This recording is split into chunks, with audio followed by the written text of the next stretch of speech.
France Saudi Arabia தமாம்ல நேற்றைய தினம் சுமார் ஒரு 26 மணி நேரம் தொடர் மழைக்கு பிறகு இன்னைக்கு காலையில நல்ல வெறிச்சிருக்குது. இன்னைக்கு காலையில வெயில் அடிக்குது.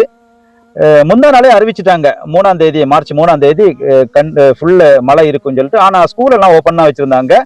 பட் இன்னைக்கு ஸ்கூல் லீவ் கொடுத்துருக்குறாங்க. ஏன்னாக்கா அந்த அந்த ஈதுடைய ஹாலிடேஸ் தொடங்குறது நாளையில இருந்து, வியாழக்கிழமையில இருந்து தொடங்குறதா இருந்து 5ஆம் தேதியில இருந்து.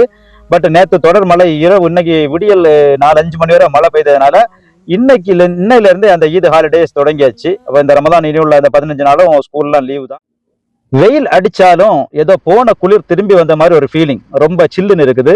எப்படியா மாஷால்லா இந்த ரமதான் 15 நாளும் ரொம்ப நல்ல ஒரு காலநிலையில, சூடுன்னு இல்லாம சூப்பரா நல்ல ஒரு மிதமான காலநிலையில போச்சுது. இனி வரும் நாட்களும் இந்த 15 நாளும் கொஞ்சம் குளிரா தான் போகும்போது தெரியுது. பட் கிளைமேட் சூப்பரா இருக்குது. நேற்றைய தினம் தொடர் மழை பெய்திருந்தனால ரோடெல்லாம் நிறைய அங்கங்கே தண்ணீர் கட்டி நிற்கிறதும், ரோட்ல எல்லாம் பயங்கர டிராபிக்கும், வண்டி எல்லாம் ஓட்டி போறது ரொம்ப கஷ்டமான ஒரு சூழ்நிலை இருந்துட்டு. பட் இன்னைக்கு ரோடெல்லாம் ஏதோ தண்ணி விட்டு சுத்தம் செய்து விட்டது மாதிரி, அப்படியே ரொம்ப சுத்தமாட்டு ரொம்ப வெறிச்சோடி கிடக்குற மாதிரி காட்சி அளிக்குது. அந்த காட்சிகளை தான் இந்த வீடியோல பார்த்துட்டு இருக்கிறீங்க. தேங்க்யூ.